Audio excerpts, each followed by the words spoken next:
Live news, खबर तो पक्की है। इस केस के बहाने सर जो सोशल यूट्यूबर हैं, जो सोशल मीडिया पे इन्फ्लुएंस जिनका ज़्यादा है और जो लोग इस तरह के बात को उठाते हैं, वो लोग जो गलत चीज़ों को फैलाते हैं उस पर कार्रवाई होनी चाहिए, हम सहमत हैं सर।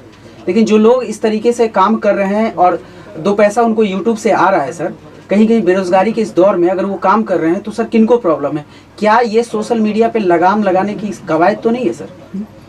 देखिए, सबसे पहले हम ये बताएंगे कि जितने भी सोशल मीडिया का इस्तेमाल करते हुए और डिजिटल मीडिया के तौर पर काम कर रहे हैं, उन लोगों के लिए एक जो डर का और भय का माहौल है उसमें बहुत ज़्यादा घबराने की ज़रूरत नहीं है अभी फ़िलहाल। कि हिंदुस्तान का जो कॉन्स्टिट्यूशन है उसने इतनी शक्ति दी है लोगों को कि right to speech and expression को मौलिक अधिकार के अंतर्गत रखा गया है, और मौलिक अधिकार का हनन होगा तो डायरेक्ट उसमें माननीय हाई कोर्ट और सुप्रीम कोर्ट को पावर है कि वो संज्ञान लेंगे। तो ये जो एक आप लोगों के अंदर भी एक दहशत का माहौल बहुत सारे लोगों के बीच में फैलाया जा रहा है, तो डरने की ज़रूरत नहीं है। आप जितनी बेबाकी से अपनी बातों को रखते थे उसी तरीके से रखिए। सोशल मीडिया भी एक जो है वही पत्रकार के तरह उसका भी वैल्यू है जितना कि अन्य किसी का है। तो ऐसे परिस्थिति में आप लोगों को किसी से डरने की ज़रूरत नहीं है, घबराने की ज़रूरत नहीं है। बिहार पुलिस का जो अभी कार्रवाई है उनका यही कहना है कि आप कोई भी खबर चलाइए तो उस खबर के साथ साथ जो एक वेरिफिकेशन होता है, पुष्टि कर लीजिए उस बात की, तब चलाइए। लेकिन ये तो उनका आप लोगों से उन्होंने अपील भी किया है मुख्यालय से, तो ये इस यहाँ तक में बात में कोई ये गड़बड़ी नहीं है कि आप लोगों का दायित्व बनता है जब कैमरा लेके जाते हैं और आपको लाखों करोड़ों लोग आप लोगों के माध्यम से देखते हैं और जानते हैं खबर को, तो इतनी तो नैतिक जिम्मेदारी बनती ही है कि आप कोई भी खबर यदि चलाते हैं हम लोग तो उस चीज़ का पुष्टि हो जाना चाहिए, खबर सत्य होना चाहिए और स्टेटमेंट मीडिया का काम होना चाहिए कि केवल माने आप न पक्ष न विपक्ष, बिल्कुल तरह से निष्पक्षता के साथ आप लोगों को खबर चलानी चाहिए, तभी जाके इसकी साख बचेगी। सर एक और प्रश्न है, प्रश्न ये है कि सर मनीष कश्यप या कोई भी चैनल इस खबर को चलाया उस पर पुलिस बेहिचक कार्रवाई करे और पुलिस कर भी रही है सर, बहुत अच्छा काम है सर। लेकिन मेरा प्रश्न ये भी है सर कि इस तरह के भ्रामक खबर फैलाने वाले, चाहे वो इंडिविजुअल हो, राजनेता हो या कोई और भी मीडिया हाउस, मैं नाम ना कहते हुए प्रिंट मीडिया हो या नेशनल चैनल हो, वो लोग भी अगर इस खबर को पहले अगर फैलाए हैं तो क्या उन पे कार्रवाई नहीं होनी चाहिए सर? देखिए, ये बहुत ही अच्छा प्रश्न है आपका। ये चूँकि आम जनताओं का भी ये बीच में एक जो बातें चल रही है, तो देखिए एक चीज़ आप लोगों ने पूछा, हालांकि हमारा जुरिडिक्शन किसी के मैं प्रवक्ता के तौर पर नहीं हूँ, लीगल पॉइंट पर आप मुझे बताएंगे तो मैं बताऊंगा कि क्या चीज़ हो सकता है। लेकिन आपने कहा, लेकिन दूसरी बात है कि एक जुरिस्प्रूडेंस का एक सिद्धांत है कि न्याय केवल होना नहीं चाहिए, न्याय होते दिखना भी चाहिए। तो ऐसे परिस्थिति में आप बिहार पुलिस के ऊपर यदि ये कोई प्रश्न उठा रहे हैं कि ये कार्रवाई होनी चाहिए, तो ये सदन के अंदर बातें उठी तो विपक्ष के नेताओं पर भी इतनी जल्दी कार्रवाई होनी चाहिए। कुछ न्यूज़पेपर का जिक्र हो रहा है जो बहुत ही प्रतिष्ठित न्यूज़पेपर हैं, उनके खबर का भी भ्रामक खबर की श्रेणी में जो लोग कह रहे आना चाहिए, तो उनके तरफ भी यदि कोई कार्रवाई हो रही है तो उस कार्रवाई को भी लोगों के बीच में यदि बिहार पुलिस को देखना चाहिए कि हम किसी एक व्यक्ति पर पक्षपाती होकर कार्रवाई नहीं कर रहे हैं, हम सभी लोगों को सामान्य रूप से देख रहे हैं। और 26 न्यूज़ चैनलों का जो अलग अलग URL का जो जिक्र किया जा रहा है, तो यहाँ से एक कहीं अफवाह न फैल जाए। तो ऐसे परिस्थिति में भी बिहार पुलिस को नज़र रखनी चाहिए कि भाई कहीं अराजकता की स्थिति ना जाए। देखिए, 1857 ईस्वी का विद्रोह जो होता है एक अफवाह पर आधारित था। गाय और सुअर की चर्बी की बात कही गई थी और ब्रिटिश हुकूमत हिल गई थी।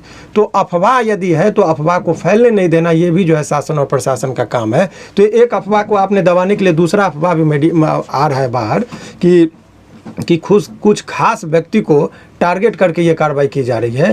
तो ये जो अफवाह है उसको या लोगों में भ्रम न जाए, इसके लिए भी स्पष्टता से बिहार पुलिस को सारी चीज़ों को दिखानी चाहिए। ये उनके लिए भी और राजहित के लिए भी जरूरी है। सर एक सवाल है, मनीष कश्यप के ऊपर इतना जल्दी कार्रवाई कितना उचित है?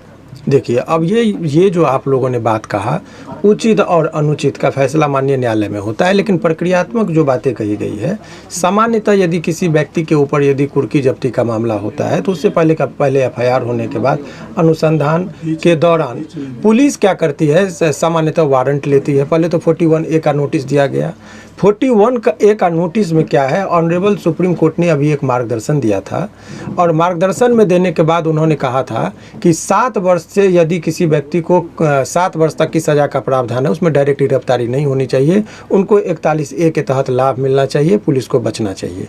लेकिन इस केस में भी 41 का नोटिस दिया गया, बहुत सारे लोगों को दिया गया, लेकिन एक जो लोगों के बीच में जो इसके अभियुक्त हैं उन लोगों को 41 ए का नोटिस का कंप्लेंस करने में समस्या ये आ रही है कि अभी एक राकेश तिवारी करके थे, उनको 41 ए का नोटिस गया था, उस नोटिस के कंप्लेंस करने के लिए गए तो उनकी गिरफ्तारी दिखा गई। तो ये जो है सो तो उसका कोई कंप्लेन इन्फ्रैक्चुअस कर जाएगा। इस बात को माननीय न्यायालय में भी इस पिटीशन में रखा गया है, ये बात ऑन रिकॉर्ड जाएगी। तो इस बात का कि कौन उचित कौन अनुचित, ये प्रक्रियात्मक क्या एरर है। जिन लोगों का मैं केस देख रहा हूँ, इस केस में मैं सभी लोगों का केस नहीं देख रहा हूँ, लेकिन अधिकतर पत्रकार का केस मैं देख रहा हूं कि उनको बचाने की जो बातें हैं, तो उसमें ये सब प्रक्रियात्मक चीज़ जहां भी एरर होगा, इस चीज़ से हम लोग न्यायालय को अवगत कराएंगे।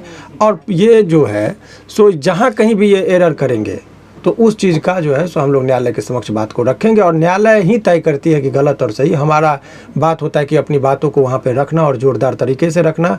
तो मैं इतना ही कहूँगा कि आप लोग जितने भी यूट्यूब चैनल या मीडिया कर्मी हैं, उनको घबराने की ज़रूरत नहीं है। उनकी बात को जो भी लोग निर्दोष हैं उनके खिलाफ कोई कार्रवाई नहीं होगी। सर एक सवाल है, मनीष कश्यप जी अभी बेतिया के नज़दीकी थाने में जो है आत्मसमर्पण किए हैं और इसके अलावा उनके घर पर कुर्की जब्ती की भी बात आ रही है, वीडियो वायरल भी हो रही है। सर किस मामले में उनके घर पे कुर्की जब्ती देखिए की गई है और उसका क्या देखिए 82 निर्गत हो जाने के बाद 30 दिन का वक्त दिया। 82 क्या है, किसी व्यक्ति को लोग कहते हैं फरार, तो डायरेक्ट आप फरार नहीं कर सकते हैं। उसके लिए विधिवत प्रक्रियाएं हैं कि पहले वारंट लेने के बाद यदि व्यक्ति उपस्थित नहीं होता है, कहीं गिरफ्तारी नहीं होती है, पुलिस से बच रहा है, भाग रहा है, तो ऐसे परिस्थिति में पुलिस 82 का प्रेयर करती है कोर्ट में और माननीय न्यायालय उनको देती है कि ये 30 दिन का उनको वक्त दीजिए और उनके घर पर एक चिपकाया जाता है। और यदि वो व्यक्ति कहीं भी यदि उपस्थित नहीं होते हैं 30 दिन के अंदर, तो उनको डिक्लेयर किया जाता है एब्सकॉन्डर। ये 82 का प्रोविज़न है। उसके बाद 83 के प्रावधान के तहत उनको यदि फिर भी यदि गिरफ्तार नहीं होता है तो ऐसा कहता है कंपेलिंग चीज़ किया जाए कि मजबूर होकर वो कहीं भी हो तो वो उपस्थित हो जाए। ऐसे परिस्थिति में वो जो आप लोग देखते हैं कि कुर्की जब्ती करना, बुलडोजर का जो आजकल नया पैटर्न चला है, घर तोड़ना इत्यादि, तो ऐसे परिस्थिति में डायरेक्ट इसमें 82 का जो प्रावधान है, चूँकि बहुत हीनियस क्राइम का आप लोग को बता दें, जितना है तौबा मचाया जा रहा है, जितना डर और भय का माहौल बनाया जा रहा है, वो कुछ है नहीं।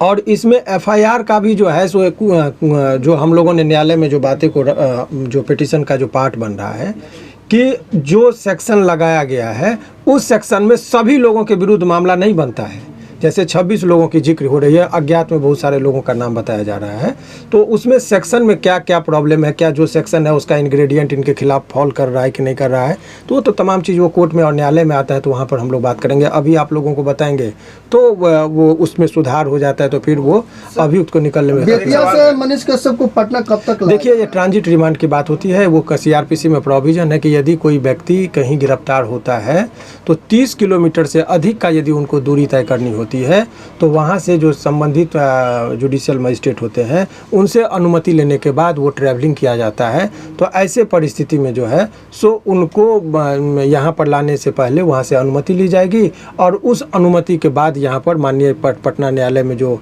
है वहाँ पर उनको लाया जाएगा और इसके बाद जुडिशियल कस्टडी में देने की बात होगी तो उनको भेजा जाएगा। सर एक सवाल और है, पत्रकारिता के आड़ में, मतलब पत्रकारिता और सिंपैथी के आड़ में अगर आप सरकार को धमकी देते हैं तो वो कहाँ तक सही है? देखिए ये तो फिर प्रवक्ता वाली बात हो गई, लेकिन ये बात एक चीज़ जो प्रश्न आया है इसमें, चूँकि आप लोगों ने कह दिया तो मैंने शुरुआत से कहा है कि इसमें सरकार की शक्ति का जो उन्होंने उपयोग किया और वो टारगेट, देखिए गृह मंत्रालय जो है, जनरली गृह मंत्रालय जो है अभी माननीय मुख्यमंत्री जी के पास है। लॉ एंड ऑर्डर और केस मुकदमा यदि आप देखेंगे तर्क से यदि बात किया जाए तो वो विभाग जो होता है वो माननीय मुख्यमंत्री जी के पास है। तो व्यक्तिगत यदि टारगेट जो तेजस्वी जी की जो बातें कही जा रही है, मेरा मानना है कि ये अज्ञानता बस उनके नामों का जिक्र हो रहा है, क्योंकि ये गृह विभाग जो है अभी माननीय मुख्यमंत्री जी के पास है। तो ये इनके पास स्वास्थ्य से संबंधित होता तो direct allegation you can level against Tejashwi Yadav, लेकिन ये विभाग तो इनके पास है नहीं।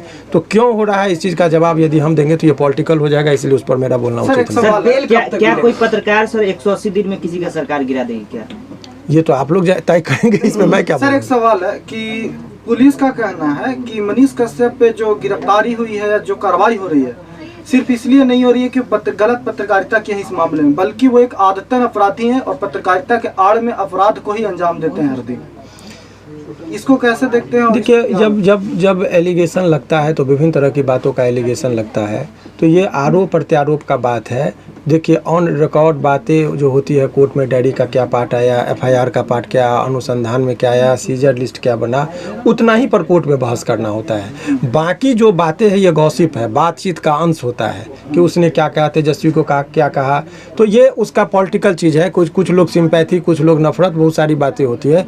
उस मैटर पर अभी बात नहीं। अभी सवाल जो बहुत सारे लोगों के मन में था कि अभी गिरफ्तार हुए हैं तो कितने दिनों के अंदर वो निकलेंगे, ये जो एक मूल प्रश्न आप लोगों का है। तो आप लोग एक चीज़ समझ लीजिए कि ये बहुत बड़ा हीनियस क्राइम का चार्ज इनके ऊपर नहीं है। जो इनके ऊपर चार्ज लगा है उसमें अधिकतम सज़ा 7 वर्षों का है, और अधिकतम सज़ा 7 वर्षों का मतलब ये मत समझिए कि 7 वर्ष बाद ही निकलेंगे। उनको बेल में, मर्डर केस में आजीवन कारावास होता है, फांसी की सज़ा होती है, उसमें भी बेल मिलता है। तो मेरिट ये होता है कि उस मैटर ये करता है कि आरोप कितना बड़ा हो छोटा हो, मैटर नहीं करता है कि उनके ऊपर साक्ष्य कितने आ रहे हैं, उनके विरुद्ध में पुलिस इकट्ठा करके साक्ष्य को ला रही है, वो मैटर एक तय करता है। तो ऐसे परिस्थिति में आप ये कह सकते हैं कि बहुत माने जो प्रक्रियाएं हैं इसमें बहुत लंबे, मैं कह रहा हूं कि बहुत लंबे दिनों तक इनको जेल में नहीं रहना पड़ेगा। पहले से भी उन पे कुछ हाँ, यदि अन्य केसों का जिस हिसाब से जिक्र है उसमें यदि बेल टूट गया तो बहुत लंबे दिनों के ट्रायल में ये सहयोग नहीं किए होंगे। अन्य केस की बात कर रहा हूँ, तो वो इस केस के रिगार्डिंग आपको मैं दावे के साथ कह रहा हूँ, जितना मेरिट है इस केस में, इस केस के मुताबिक लंबे दिनों तक जेल में वो नहीं रहेंगे। लेकिन इसके अलावा यदि कोई केस का है तो उस केस का स्टडी करने के बाद ही बात कही जा सकती है, क्योंकि इस केस को मैंने स्टडी किया, उसमें बहुत सारे अन्य अभियुक्तों का केस मैं देख रहा हूँ, इसीलिए मैं उस केस को स्टडी किया हूँ। अन्य केस के बारे में क्या है नहीं है, जब उसका मैं अवलोकन करूँगा तभी आप लोगों को बता पाऊँगा। लाइव न्यूज, खबर तो पक्की है।